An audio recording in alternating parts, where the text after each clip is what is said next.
Vamos acionar direto a nossa reportagem que fala de Brasília, conversar com o Márcio Rocha para falar sobre o presidente Lula, que adiou a viagem que faria hoje à China, depois de ser diagnosticado com uma pneumonia leve. Essa viagem que estava prevista para o início da tarde do sábado, ainda há expectativa de que ele viaje no domingo, mas fez uma reunião com ministros nesta sexta-feira, mesmo com esse diagnóstico. Márcio, boa tarde para você.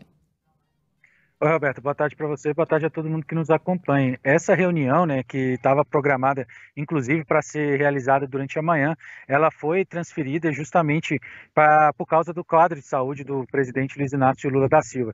A gente está aqui agora no Palácio da Alvorada, na porta do Palácio da Alvorada, que foi exatamente o local que foi designado para essa nova reunião ministerial. A gente lembra que essa reunião estava marcada para amanhã, para amanhã, perdão, às 9 horas da manhã, e depois, por causa da questão de saúde do presidente, foi mudada, foi primeiro cancelada, mas agora saiu a atualização da agenda do presidente, foi mudada para agora às 3 horas da tarde. Ainda não começou, muitos ministros ainda chegam, a gente já conseguiu perceber que o ministro Rui Costa, da Casa Civil, e Paulo Pimenta, da Comunicação Social, passaram aqui, e a expectativa é que esses dois falem depois que essa reunião for se encerrar aqui no Palácio da Alvorada. Existe também a expectativa, né, de, mesmo com o atual quadro do presidente Lula, que ele fale no início dessa reunião, lembrando que tradicionalmente o presidente, né, abre a reunião fazendo um discurso para os ministros, e aí a gente vai saber o que vai ser falado nessa reunião. Então, agora a situação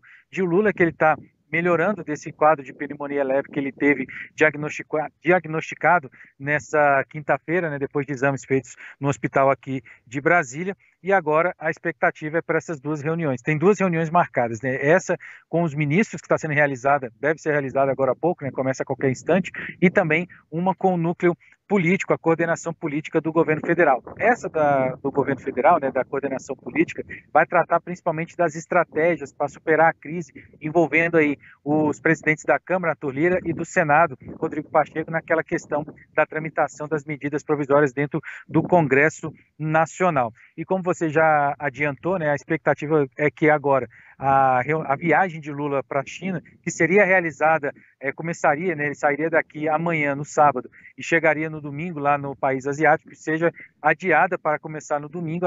Pelo menos a informação de momento é essa, que a viagem continua, né, está mantida, mas em vez de sair do sábado aqui do Brasil, o Lula vai sair no domingo. E a ideia é que ele se encontre com o presidente chinês Xi Jinping na terça-feira, justamente para discutir questões ligadas ao comércio entre os dois países, inclusive a exportação de carne, né, entre os dois países, do Brasil para a China, que foi retomada nessa sexta-feira. Também, né, lembrando que a questão da China, segundo o governo e interlocutores do governo, a viagem para a China é muito importante, mas a questão da saúde do Lula ainda preocupa um pouco os interlocutores aqui do Palácio do Planalto. Então, Lula só vai viajar. Existe a possibilidade, mesmo que ainda pequena nesse momento agora, de o Lula acabar adiando um pouco mais essa viagem, mas que ela ainda não foi cancelada. Então, a princípio, essa viagem será realizada como está prevista a partir de domingo, né, quando o presidente embarca para a China. Agora a gente fica na expectativa justamente de alguém, né, do governo falar aqui no Palácio da Alvorada. Lembrando, tem um púlpito aqui atrás de mim, não sei se dá para ver, o pessoal que está acompanhando a gente pelo YouTube, né, consegue ver esse púlpito que está bem aqui atrás de mim. Então a expectativa é que algum ministro do governo fale depois que essa reunião acabar, e aí a gente vai saber também se a viagem está marcada, está mantida, perdão, se vai ter alguma mudança na programação. Lembrando que Lula tinha agendas programadas a partir do dia 26, então essa agenda deve ser alterada, mas tudo isso a gente vai saber daqui a pouquinho, quando essa reunião aqui no Palácio da Alvorada acabar.